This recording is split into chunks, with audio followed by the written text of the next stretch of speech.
bully me mercilessly for being hard of hearing in a room full of people after I paid to be here, have fun getting fired and evicted at the same time.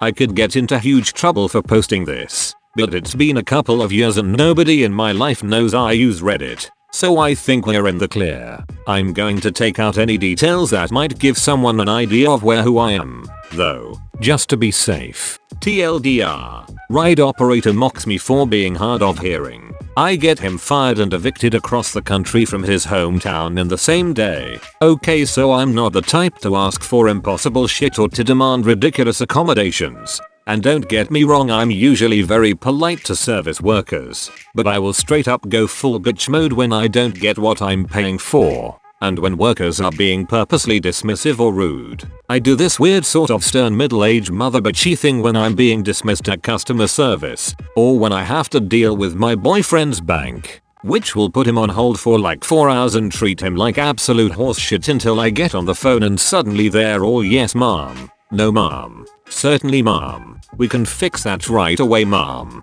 But there is exactly one instance when I have gone full Karen, entirely out of necessity. So when I was 16 I paid over $150 for an all-day pass to get into a theme park event in my city that I go to every year. That's a lot of money to me, even now, but it's a huge deal and it's tradition. Problem is, the park is super loud and I'm hard of hearing, auditory processing disorder and a little deaf. So I have a hard time understanding what people are saying. The best way I can describe it is it's sort of like trying to hear somebody talk to you while you're underwater. If also while you were underwater there was a swarm of bees loudly buzzing around your head. This theme park is owned by a multi-billion-dollar company that pretty much runs the city, and they are widely known for being huge assholes who just care about money. But the park is tradition, and everybody goes. Seriously. Don't feel bad for them, they're terrible. My point is the media in my city is literally scrabbling for a takedown story of this company. We were in the thick of it in the ride section where things are noisiest and I can't make out a fucking thing. I'm walking into one of my favorite rides with my boyfriend which takes place in an enclosed room but you can still hear all the noise from outside. That I have gone on every year since I was like 6 years old, and the rules have changed as to where to put your bags. This is fine if a little overkill, but I'm glad it's safer now. There are no signs signifying the rule change so they are relying on you understand the guy talking who doesn't sign. That's a big no for deaf hard of hearing people, but with a little extra effort from the person trying to talk to you can get the gist of what's being said just fine. This 35-year-old man then decides to openly mock me, calling me a retard downy for putting my bags where I've been putting them for the past decade. This whole thing lasts like 15 whole minutes, no exaggeration. He's going as far as to make other riders boo and clap at me as I desperately tried to figure out what was going on. I was confused and scared. My boyfriend, who can hear perfectly, was with me at the time, is trying to explain to me what this man wants, but even he can't understand because the instructions are so confusing and he's purposely being cryptic to drag this out.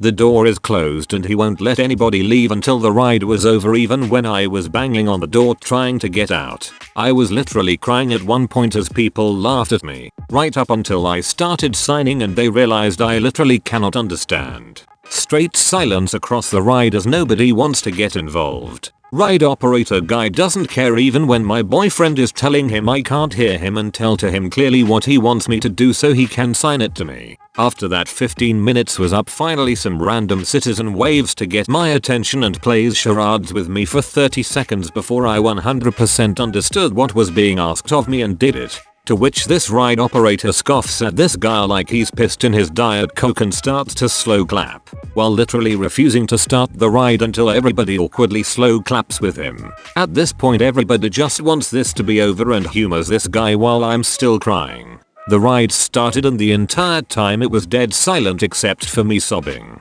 It was bad.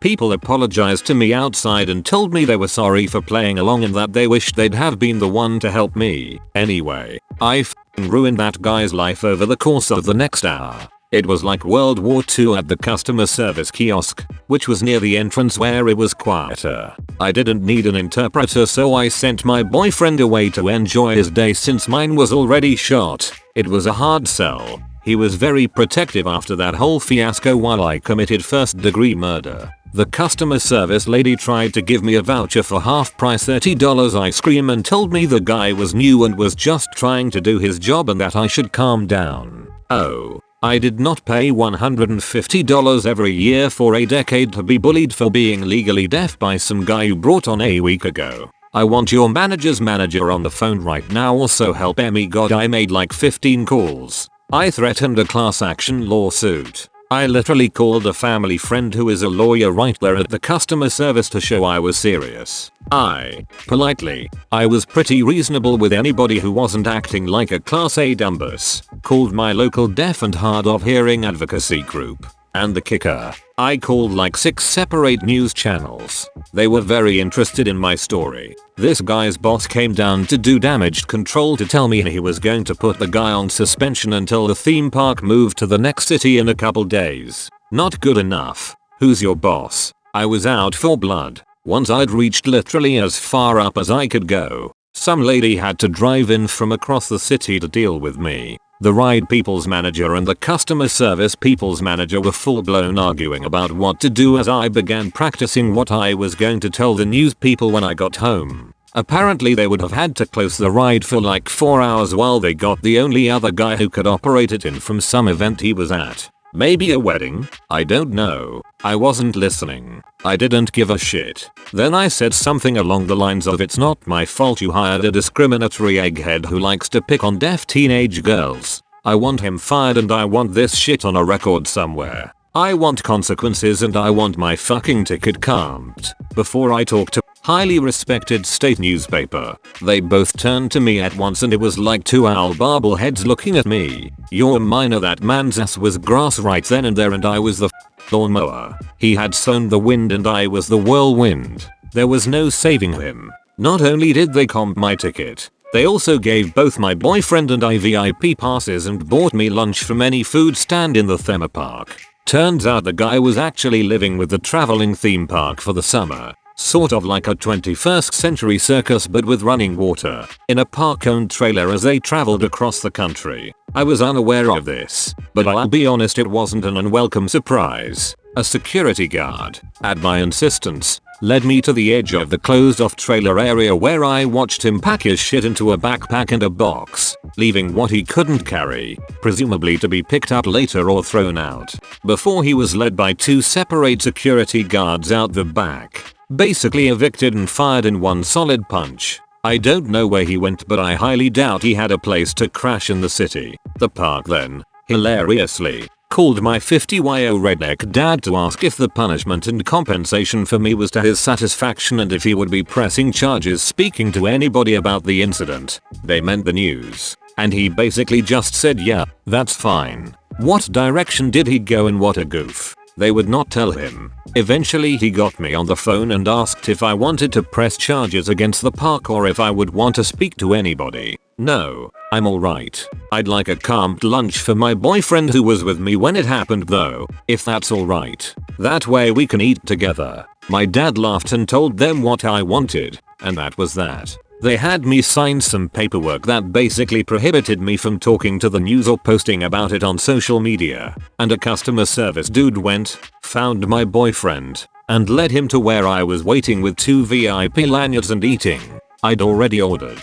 I will not bite. What did you do? I ordered a bloomin' onion, a plate of deep fried pickles, a plate of deep fried Oreos because I know you wanted to try them. Also, we have 2 VIP tickets now and another $150 to spend. Oh, and 2 sodas. We are still dating and go to the theme park every year. Nobody has bothered me about my hearing since. Edit. The actual story is over. But some people were confused as to the circumstances and what actually happened in the ride, so I'll post my answer to a comment asking about it here. I'm sorry if I was unclear. I guess I did skim on the details of the actual encounter because I didn't really want to think about that part. I'm going to answer this pretty thoroughly for the benefit of everybody who was confused by what actually happened. Individuals are often seen as people who don't have real disabilities because we can still hear even if it's just buzzing.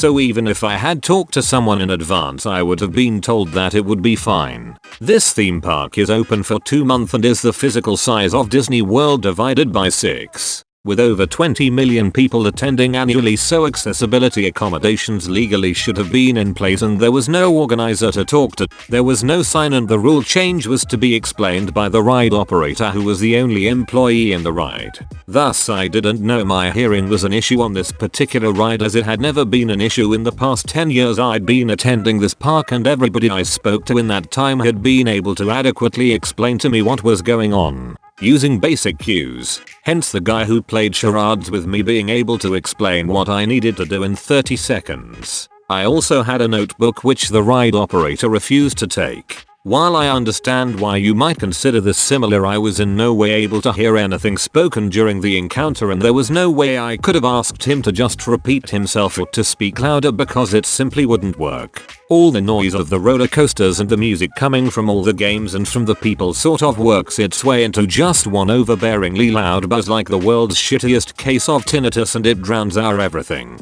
So it was pretty clear I was deaf from the beginning. My boyfriend was translating through sign language, but he wasn't particularly great at it since he was 17 at the time and just learning. And also in quiet environments I can hear people talking fine, if a little distorted, unless there's too many sounds going on at once. It was a lot of the worker pointing at me and everybody laughing until they realized I was deaf a minute later. Then there was still laughing, but my boyfriend said it was more of the nervous kind and not to get hung up on it. I couldn't tell at the time. According to my boyfriend, the man refused to explain what I needed to do clearly to him and was putting it in literally the vaguest terms possible because he was trying to teach me to be smarter because the world is built for stupid people already, and he was telling people not to help me. I think he was just being malicious. I have no idea why nobody intervened until 15 minutes in, but I guess it was pretty clear this guy was a psycho. LOL. My boyfriend had to lead me away to somewhere quieter to actually tell me what was said.